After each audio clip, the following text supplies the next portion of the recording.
In the middle of a raging storm, a cruise ship carrying over 1,000 souls loses power. The engines fail, and a huge wave shatters windows, causing freezing water to flood the decks. The Viking Sky is close to sinking. As it drifts towards rocks on the shore, its captain sends a desperate mayday call, and experts prepare for a disaster on the scale of the Titanic. This is a tale of shocking oversight, the story of how the Viking Sky cruise almost ended in catastrophe. On March 23, 2019, the Viking Sky was sailing through the infamous Bay area when its engines abruptly shut down. For hours, it had endured crashing 6-meter waves, and now at the peak of a violent storm, it was immobilized. Its crew frantically tried to restart the engines as the ship rocked from side to side. But as 90-mile-an-hour winds tore it apart, the situation couldn't be worse. But the luxury craft shouldn't have been so close to destruction. As we're about to find out, the incident was years in the making. The Viking Sky is one of 6 ships owned by Viking Ocean Cruises. It specializes in luxury holidays, where guests can enjoy scenic views of the Arctic Circle and catch glimpses of the Northern Lights. But as an entertainment company, Viking Ocean Cruises doesn't have the naval expertise to maintain the fleet. Instead, once ships are built by Italian firm Fincantieri, its seafaring activities are handled by Wilhelmsen, a maritime service provider based in Norway. The Viking Sky is still considered a state-of-the-art cruise liner today, so when it launched in 2017, you'd think it had all its documentation in place. But conflicting reports suggest this wasn't the case. In 2016, Wilhelmsen engineers working on a sister vessel realized they lacked crucial information to maintain the fleet. Its engine manufacturer hadn't provided guidelines for the correct oil and alarm levels of its sump tanks. It seems a strange oversight for a $400 million ocean cruiser, but it's more baffling as the ship's diesel engines also generate its electricity. So if they failed mid-voyage, the Viking Sky would be left without power and propulsion. So for several years, the fleet carried thousands of passengers on ships its engineers weren't even sure how to maintain. If this isn't troubling enough, the ship could carry 930 guests and 465 crew members. Despite those numbers, it was classified as a small ship. Think of how many crew are on board. Then think of how many passengers. Then go and have a look and count the lifeboats. Remember the Titanic, chums? Wasn't enough lifeboats, was there? There's not enough lifeboats on the cruise ships today. Unaware of these risks, the ship's largely retired passengers were excited to begin their 12-day cruise along the Norwegian coast. Beginning in Bergen, the route took passengers north to several towns, ending in a visit to Bodo. From there, they'd head south and navigate a notorious stretch of sea in the Bay area. The region is infamous for its shallow reefs, rough seas, and sudden weather changes, so sailors are on high alert to navigate safely while feeling the pressure to meet tight schedules.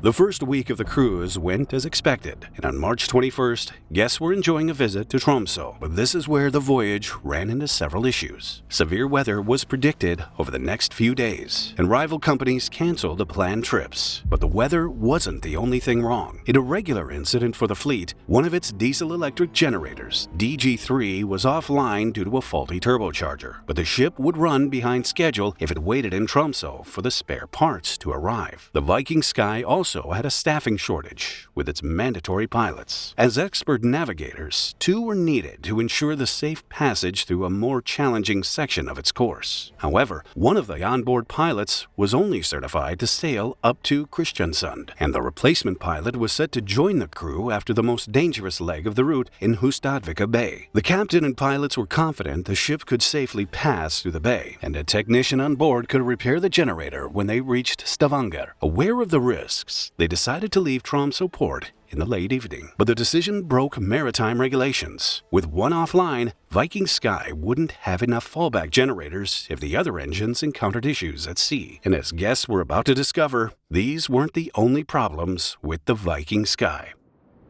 Roughly 3 hours after leaving Tromsø, an alarm alerted the crew that DG2 had low lubricating oil, but it stopped shortly afterwards, so no further action was taken by technicians. The weather at this point of the journey was fine, and as the day progressed, crew on the bridge closely monitored increasing wind speeds. By morning, however, the captain was worried about reaching their next destination. Conditions were expected to decline in the evening, which could result in the ship being trapped when it made port. So after assessing the situation, he decided to cancel a planned trip to Bodo. Disappointed, he told the passengers the area was too dangerous to sail. Instead, the Viking Sky set course to Stavanger. Several hours later, crew were instructed to prepare the ship for deteriorating weather and secure loose items in the hull. But as the ship continued sailing in mellow waters inshore, the wind and waves became increasingly restless throughout the day. By midnight, the strong breeze had grown into gale-force winds, and the ship's logbook recorded 6-meter waves. It forced the captain to half the ship's speed to ensure a more comfortable ride for passengers. But if they thought their night's sleep was rough, passengers had no idea what lay in store come daybreak. In the early hours of the following day, multiple warnings registered on the ship. The first was another alarm indicating low lubricating oil. Only this time it was for DG4's sump tank. And as the Viking Sky entered Trondheim, winds increased to a severe gale. Despite being sheltered from the full effects of the volatile tide by a series of islands, more alarms sounded as they crossed the Trondheim fairway. This included a second low oil level warning for DG4, and the forecast predicted that the already intense winds would only grow stronger. So the captain ordered a heavy weather checklist to be carried out to prepare for the onslaught. While this happened, over 150 warnings triggered for various systems, including additional low oil alerts for DG4. By this point, the engineer on watch had acknowledged 3 separate warnings for DG4, but each was cleared from the system without adding oil or investigating further. Meanwhile, passengers were served breakfast as usual, but a feeling of unease spread as they began to feel the effects of the emerging storm. Some struggled to stay on their feet. Others watched as glasses smashed and loose objects slid across restaurant tables. Eventually, engineers inspected the tanks, manually testing the alarms and recording oil levels towards the end of the forenoon watch. But the levels were judged to be normal, and in a few short hours, it would have serious consequences. As midday approached, the ship reached Hustadvika Bay, and one of the pilots left the bridge as expected. Now back in open water, the Viking Sky was rocked by 7-meter waves, and the captain informed passengers that a storm was coming. Less than an hour later, the weather was officially declared a violent storm. Open doors and windows swung uncontrollably against their frames as gusting winds reached over 90 miles per hour. Shortly after 1 p.m., the crew reported it had finished the heavy weather checklist. This included topping up the sump tanks with lubricating oil. But despite marking the checks as complete, the tanks still hadn't been topped up. Due to their negligence, engines had been running low on oil for over 24 hours. And as the ship pitched and rolled in the sea, air was sucked into the lubricating system pipes. This further reduced the engine's oil supply and dramatically increased their load. But unknown to everyone, a fatal design flaw doomed the voyage from the moment it left Tromsø. On top of being underfilled, the sump tanks were around 40% smaller than regulations required. This was the final straw for the ship's strained engines, as they had reached their breaking point. In the engine control room, several alarms went off at once. DG4's oil had dipped below the minimum level, triggering an automatic mechanism to prevent a blowout. Both DG1 and DG4 started losing electrical power, which was followed by a low oil alert for DG1. The situation was critical, yet the warnings were ignored, and the engineer on watch simply cleared them from the system. Many floors above on the ship's bridge, the captain and pilot relaxed, unconcerned with the chaos brewing below. So when DG4 and DG2 shut down in quick succession, it came as a complete shock. Both were caused by low lube oil pressure, and a flurry of alarms sounded at once. The engineer on watch immediately contacted the chief engineer, who quickly headed to the control room. With limited speed, the Viking Sky stabilizers automatically retracted, causing the ship to roll almost double the 6-degree angle it was before. Since those in charge weren't on top of the emerging crisis, passengers and staff were left in a vulnerable position. They were still serving lunch and moving about common areas, while technicians tried to get DG2 back online. Approximately 10 minutes later, DG2 was restarted by the crew and the ship's stabilizers were brought online.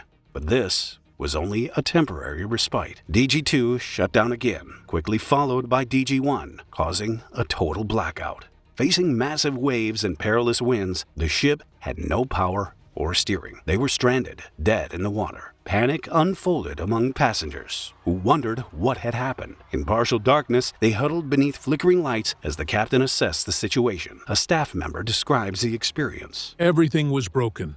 Plates, glasses, furniture, Back in the control room, the crew struggled to deal with a poorly designed alarm system. Up to 1,000 warnings sounded at once, but many of these were for minor systems, clouding the engineers to what was truly wrong. So when the captain called engineers, they couldn't estimate how long it would take to restore power. Seeing that the ship was drifting toward shore, he made an urgent distress call. Mayday, mayday, mayday. This is Viking Sky. Engines failed in storm conditions, 100 meters from rocks. Request immediate assistance. It was picked up by the Norwegian Coast Guard, who sprung into action, quickly launching boats to aid the ship. With help on the way, the captain tried to stop the ship. Both anchors were dropped, crashing to the seabed with an unnervingly rapid thud. But they couldn't hold in the massive swell, and the Viking Sky continued drifting, damaging the anchors as they dragged along the seafloor. While the guests feared for their lives, the crew fought desperately to get the engines back online. They finally realized low oil pressure was the problem and started transferring oil into the sump tanks. But poor training meant they hadn't practiced restoring power without a backup generator, so steps to reset the engines weren't completed in the correct order. At this point, one of the pilots took over communicating with rescuers, and the captain prepared the ship for evacuation. Ladies and gentlemen, this is the general emergency signal. For all crew, please get into your emergency positions, and for all guests, please proceed to your muster stations at this time, either muster station A or B. To their credit, passengers remained as calm as possible, and then some good news came from the engineers. They managed to reset DG2 and restore limited power to the vessel, meaning there was a fighting chance of firing up the propeller motors. However, not long after, the Viking Sky drifted over a rock with only 4 meters of clearance to the ship. Experts later warned it was only minutes from running aground, becoming one of the worst maritime disaster stories in modern times. Half an hour later, passengers were anticipating their rescue when a massive wave hit the ship near the second muster point. It smashed through windows and ripped a heavy metal door off its hinges, causing ice-cold water to flood through the ship. Some were injured by shards of glass and other loose objects, with the most serious injuries including a broken neck when the door struck passengers. If the situation wasn't salvaged soon, there was a real risk that hundreds of people could freeze to death in a hostile sea. A passenger on board the cruise describes the experience. I ended up sliding across the floor, and then when the ship rolled back, I came back. And I ended up under a table, and the table was pinning my leg down there, and I was up to my neck in water. Seeing the urgency of the situation, the Coast Guard couldn't attach tow lines to stabilize the ship, which was listing as much as 30 degrees. With no other option, they returned to shore, and the Coast Guard dispatched 6 helicopters to airlift passengers to safety. They reached the Viking Sky moments after water entered the hull and immediately prioritized the injured and most vulnerable guests. But progress was steady, and rescue workers could only move as quickly as conditions allowed, so they winched passengers 2 at a time to speed up the operation. Throughout the next hour, DG1 and DG2 were brought back online. This, at last, gave Viking Sky a slim chance to avoid the shallows, albeit at a modest speed. And not long after, a Coast Guard vessel and heavy tugboat Vivax reached the ship. To the relief of all on board, they helped the captain navigate away from the reef. Even so, the ship struggled to get clear of danger entirely, and Vivax couldn't tow Viking Sky to safety, so another tugboat was drafted to help, but it would take some time to reach the area. As the ship crawled into deeper waters, DG2 briefly shut down due to low oil pressure, which was quickly resolved by engineers. It now had all 3 generators working, and in a place of relative safety, the evacuation continued through the night. By the early hours of March 24th, the tugboat Ocean Response arrived at the scene. Roughly 1,100 people were still stranded, even with rescuers working non-stop. Cold and wet, they'd been trapped for nearly 13 hours, waiting for daylight and an end to this ordeal. Mercifully, when the sun rose, the storm was beginning to ease, and tow lines from both tugboats were attached to Viking Sky's hull. Crew were also able to stabilize the vessel thanks to the calmer seas, and the rescue operation stopped not long after. In a monster effort, 460 people had been evacuated from the ship. The starboard anchor, so damaged it couldn't be winched back into place, was cut free, and the Viking Sky limped ashore, aiming to dock in Molde. It arrived in the late afternoon, and the remaining passengers and full complement of crew thanked God they'd survived. To his credit, the chairman of Viking Ocean Cruises apologized to passengers in person, and they were given a full refund for their holiday. It could have been a very bad situation, and I think we are very grateful for the captain and the whole crew.